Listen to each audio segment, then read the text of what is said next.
The Jarrell, Texas tornado. The worst F5 in history. Even worse than Brock Lesnar's. Today we're going to be reacting to this tornado. I haven't seen anything about this, so this is what we're doing today. If you're new here, hello, my name is Adam and welcome to the channel. It's a mess, so feel free to stick around if your life is a mess too. We can all get along in our mess together. By liking and subscribing, of course. May 27th, 1997. Oh no. A tornado was photographed in the high plains of Jarrell, Texas. Bro, like, I know I say this a lot, but they just look evil, man. They just look evil, don't 23 they? seconds later, another photo. And a couple minutes later, another. What the photographer didn't I've seen know this was one. in just 8 minutes, Like a photo of it, didn't we? lives would disappear. Literally. Oh! In the days leading up to the ominous tornado photo, forecasts being issued for areas around Jarrell, Texas, highlighted a high likelihood of thunderstorms and a possibility of a couple of tornadoes. This prompted the SPC, or the Storm Prediction Center, to release a moderate risk for the local area. But this weather pattern near Texas was not really concerning. It's honestly pretty usual for the area. By May 27th, the residents of Jarrell are greeted by tranquil blue skies. For many residents of the town, poor weather was hardly evident, let alone the risk of tornadoes. But by noon, the predicted storms began to pop up to the northeast. Although the storms were very strong, the risk of tornadoes was still expected to be relatively small. But unbeknownst to both meteorologists and residents, subtle yet concerning fluctuations began to occur in the atmosphere around the storms. While small and difficult to notice, these fluctuations... See, the fact you just don't know, and you just live in a world of uncertainty when it comes to storms like this, it scares the living shite out of me, man. Because you just don't know. One minute you can be sitting on your porch, eating your breakfast, reading the newspaper, reading your favorite book, cutting your toenails, doing whatever. Next thing you know, you're inside a tornado, flipping around, and then you end up in Egypt. Insignificant, but with a perfect mix of ingredients, they can cause huge problems. Suddenly, a deadly scenario begins to reveal itself. A single storm quickly becomes dominant just to Jarrell's northeast, near Waco, Texas, and it begins to move towards the southwest. This is the opposite direction of how a typical thunderstorm would travel, which placed the otherwise unthreatened residents of Jarrell and surrounding areas in the firing line of a rapidly intensifying storm. At 1 p.m. CDT, a funnel cloud appears from the sky, and soon enough, a full tornado dropped down near Moody, Texas. Hey, did this come out of nowhere? Did it spawn in? Home before destroying it and then immediately dissipating. This odd tornadic behavior would certainly not be a first on this day. Another tornado drops down from the supercell, and then another, and another, and another. All beautiful. Can someone explain to me what a supercell is? Is that where they spawn? Or like what? Someone explain to me in the comments down below what the hell is supercell, because I just don't have a clue. Incredibly weak. By 3 o'clock p.m., the storm is only 5 miles northeast of Jarrell and is drawing closer. It is now when the odd weather conditions start to display. As in an instant, a needle-like tornado reaches down from the storm clouds. Although rather small, its size is deceitful. Within the narrow funnel, winds are already very intense. Any hay bales or trees unfortunate enough to be struck are shredded instantly. This shredding of anything it could touch shrouded the base of the funnel in dust. As it passes less than 1,000 yards near the small community that looks like an alien. A farmstead is struck. The tornado is now even more dangerous, as it's shrouded in sharp metal and splintered wood. But just as it seemed the tornado was intensifying, I never even thought about that before. Like that demonic needle is just whipping round shards of metal and shit. Probably shit as well, to be fair, out of my ass. But that's just flinging around metal everywhere. Can you imagine getting hit by one of them bloody things, bro? Suddenly weakened. The residents of Jarrell took a sigh of relief, believing they had just narrowly avoided disaster. But little do they know, Mother Nature is playing a cruel trick. In less than a minute, a stronger dust cloud swirls up from the ground. A large, cone-shaped funnel begins to descend from the sky. Within the swirling chaos, a strange phenomenon is spotted. Several different funnels begin to appear, forming the distinct look of a multi-vortex tornado, a unique and intense type of tornado. Scott Beckwith is working at Jarrell Farm Supply when over the business's weather radio, you need to get out, man. Word of a tornado in Jarrell. Stepping outside, he rounds the building to the east end, where he quickly spots the massive snake slithering in the sky. In a rush, he runs back in and grabs his camera, taking pictures of what he's seeing. The first image get your looks fucking straight out keys of and the get movie, and the ones following show a gorgeous twister dancing around in the sky. A brief gap occurs in the images until the next one is taken, but this one showed something much more sinister. What was initially a small rope tornado has now formed into a messy and large vortex with copious amounts of dust spraying outwards. In the next image, the tornado appears to grow even larger, and as the tornado progresses Oh and the my debris cloud briefly good disappears, God. the beast emerges. The next image, however, would be one of the most infamous images ever taken of a tornado. The tangle of vortices from the intensifying tornado paint the picture of legs in motion, as if the Nah. tornado is walking. This type of image dates back centuries to ancient urban legend. It is What? called a dead man walking tornado. Not only is this a terrifying description, but it would morbidly allude to what was about to occur. In mere minutes, the tornado would practically walk into Jarrell. Almost Oh, immediately, as the dead man you walking better image is run. taken, the tornado begins to tear up the ground. In a cotton field, 18 inches of soil is scoured away, exposing the bedrock. This ground scouring is showing that in some strange evolution, the tornado has now become incredibly strong and violent. In a different What field, the a herd of fuck? cows are caught in the tornado. Cotton plants ripped up by the tornado now contribute to a sandblasting effect, where anything or anyone caught in the tornado will suffer bits of vegetation and dirt, rapidly scoring against it like sandpaper. The cows in this field, subjected to the force, are reportedly skinned by the wind and debris, in some cases down to the bone. If this could What? happen to a cow, imagine what would happen to a human in these winds. What the During this fuck? initial display of power, the first home is hit and reduced to pieces.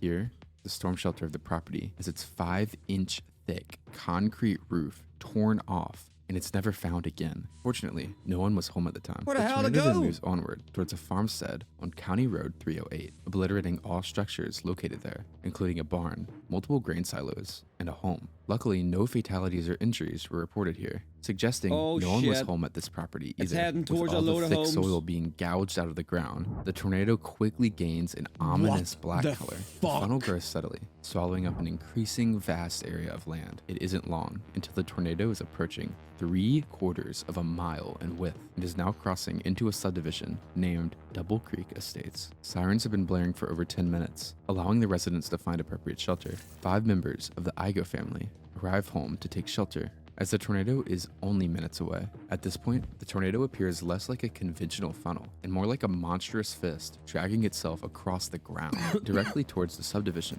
Their last view before they slam their door is the rolling cloud of debris beginning to consume the nearby recycling plant.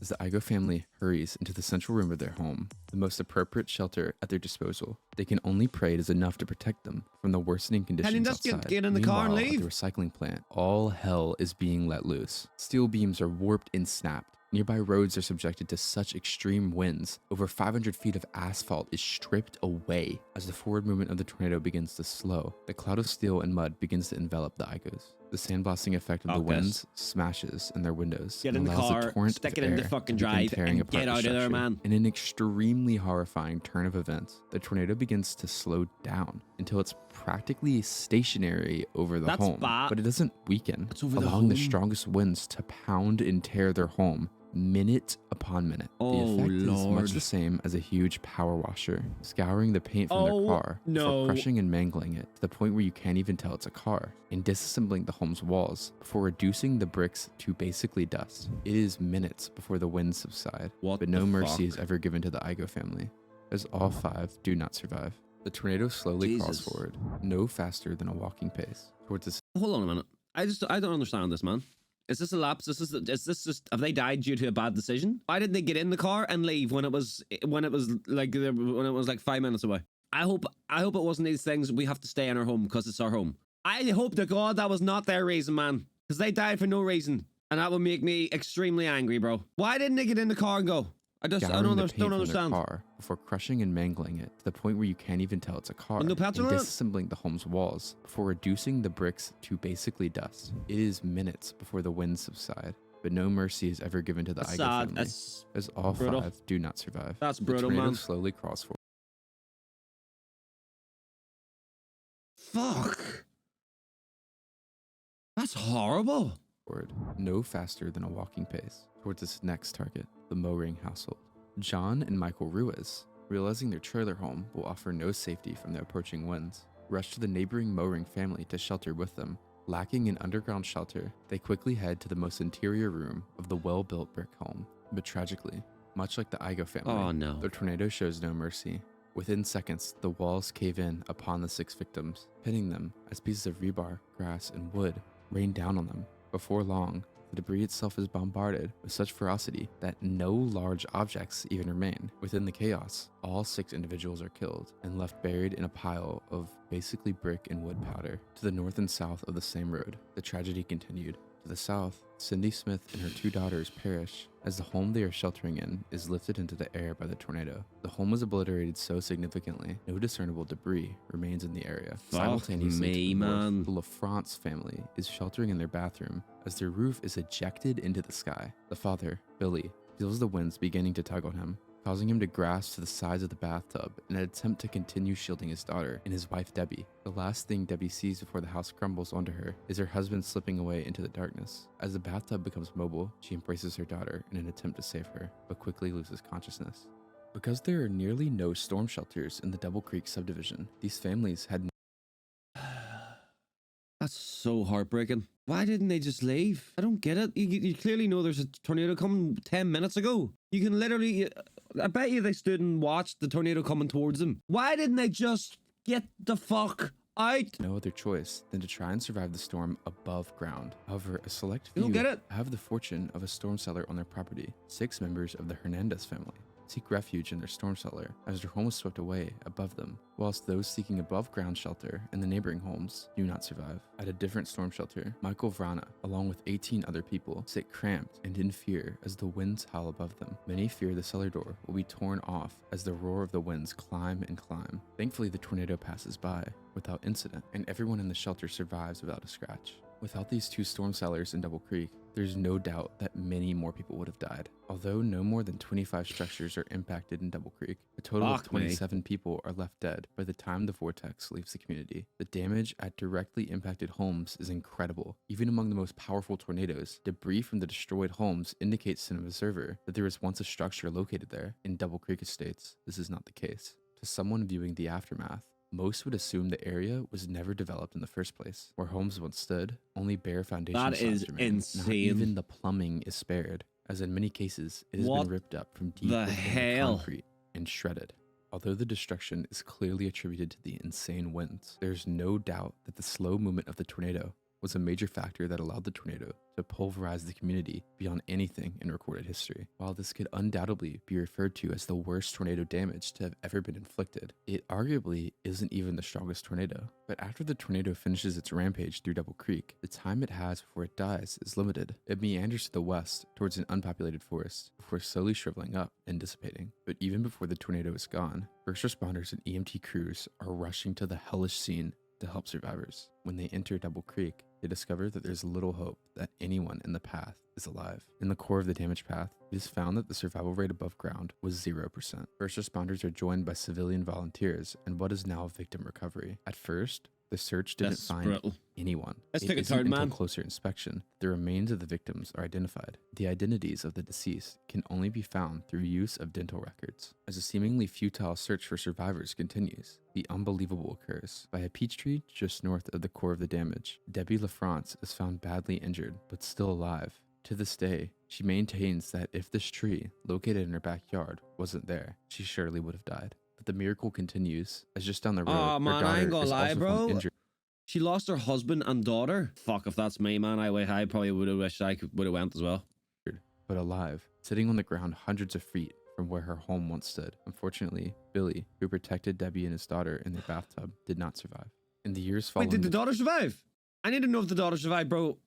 tornado, Double Creek Estates would rebuild, but a large void had been left in the tornado's wake. 3 entire families had been killed, as well as 13 children. In memory of the victims of May 27, 1997, the Jarrell Memorial Park was established and funded by relatives of the Igo family. The park itself resides on the former site of the Igo family home. 27 trees that line the entrance represent the 27 victims that died that day.